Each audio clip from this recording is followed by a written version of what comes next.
signed a charter with the teachers for that matter.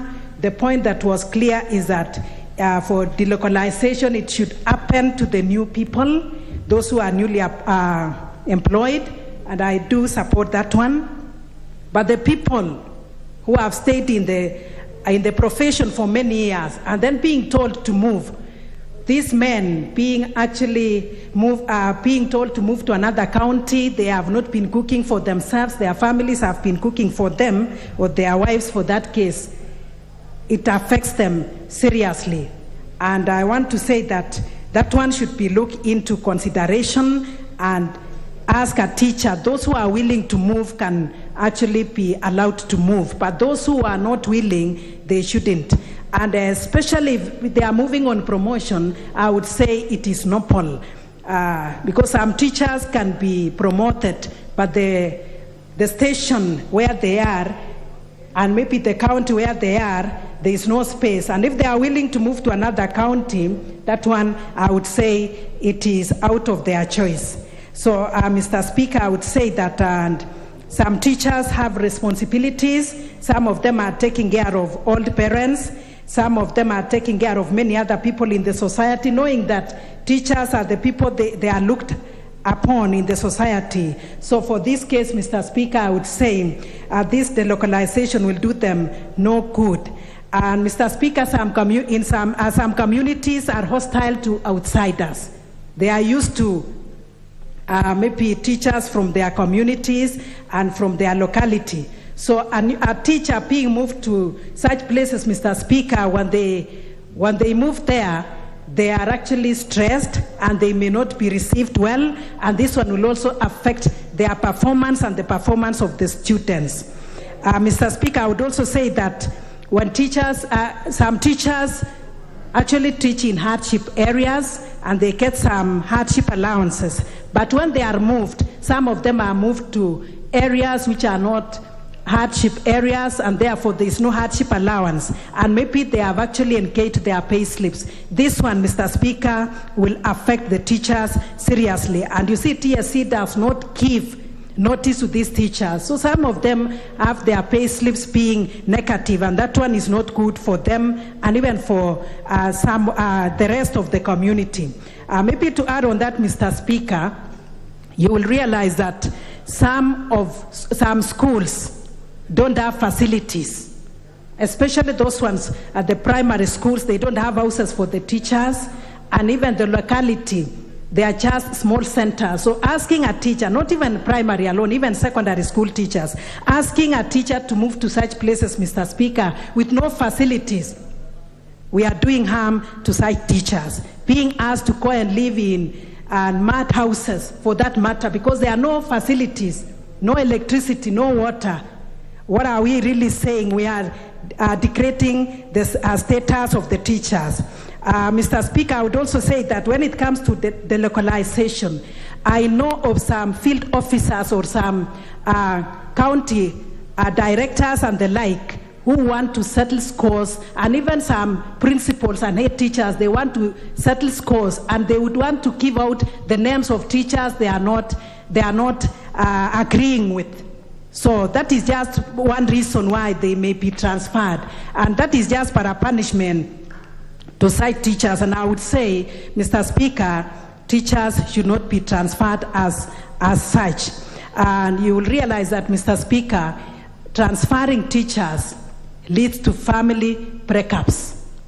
I know of cases, Mr. Speaker, even where I come from, where somebody has gone to marry a second wife, not out of willingness, but because they didn't have anybody to cook for them and to stay with. And the family back home is suffering, Mr. Speaker. So to me, teachers should be allowed to live or to work and to teach where they are best, they like it best, and more so where they are more comfortable. I would also say, Mr. Speaker, that the TSC should fashion a system where teachers' remuneration is a tandem with academic qualifications, where one works. If it is in primary, I would say that they should be paid equivalent to their qualifications. If it is in high school, it should be the same, or even in post-primary, Mr. Speaker. So that in this case, we have so many primary school teachers who have also attained degrees, but they are still remaining in that place. I think something should be done with the TS, and I believe the new CS now will have to look around and put things in order, Mr. Speaker. I would also ask the Ministry of Education to develop structures in all schools equally so that it can attract good student population. Why am I saying this, Mr. Speaker? Many teachers would want to teach in schools with good structures, where also performance is good, leaving out the schools which are upcoming, and this one will actually affect most of these coming up schools. So I would say this, the ministry should put up structures. I would also say that the enrollment of the school is attracted by the performance. It is also attracted by the structure. So I would want to support this motion by saying that teachers should be allowed to actually teach where they are. And once more, I want to congratulate all the nominees and thank this House for the job well done. Some of them were teachers. For example, Honorable Florence Pore, who is my predecessor. She's been a teacher, and now she's been approved as a CS. So once more, Mr. Speaker, I am saying that teachers should be allowed to teach where they are, and TSC should take it seriously to look at the issues and the matters of the teachers. Thank you, Mr. Speaker. Everyone has decided to do their 10 minutes, so I hope members understand. This chance, 4 minutes to go, will go to the Honorable Omboko Milemba.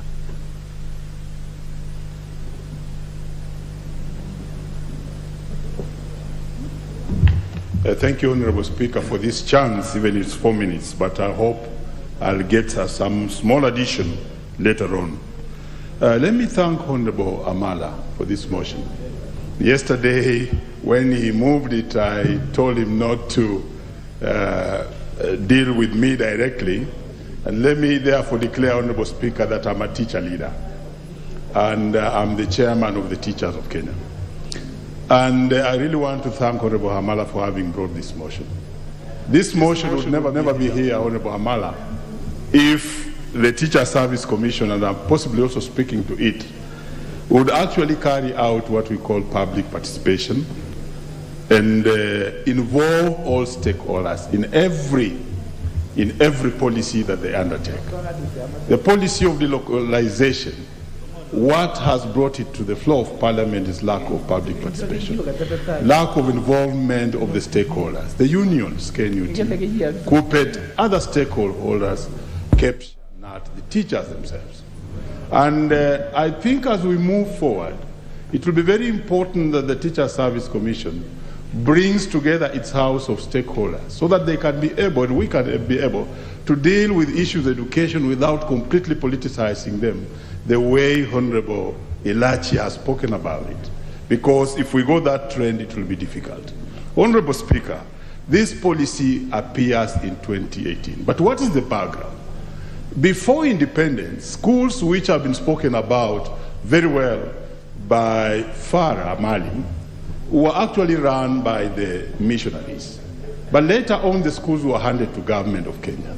And that is how the Teachers Service Commission was therefore formed around 1967 to come and distribute these teachers to those schools. Honorable Speaker, prior to that, every school had got its own teachers, paying them whatever it wanted and dealing with them whichever way they wanted. The Teacher Service Commission was brought to bear in order to make sure that there is a harmonized system of administering the teachers in this country. And therefore, having enacted the 2010 Constitution, it is very important that the Teacher Service Commission adheres to the Constitution. Honorable Speaker, Section 47, Item 47 of the Kenyan Constitution is the one that actually brings this motion to bear in Parliament. That it talks about fair administrative action. Yes, every organ that is required to administer the welfare of individuals in Kenya, and in this case the Teacher Service Commission for the Teachers, has a right to administer. But it says that in the event that administrative action will adversely injure or affect the freedoms and rights of that individual must be informed in writing. This is where we lost it completely, because it required public participation to bring to bear Section 47 of the Constitution insofar as delocalization was being put to the teachers. And therefore, Parliament also in Section 47, subsection A, has been given authority to actually make such a laws that will make sure that 47 is adhered to. And therefore, Parliament is very well in order to deal with this matter, if possible, once and conclusively. In 2018, when this policy comes, it comes more or less like a punitive action. And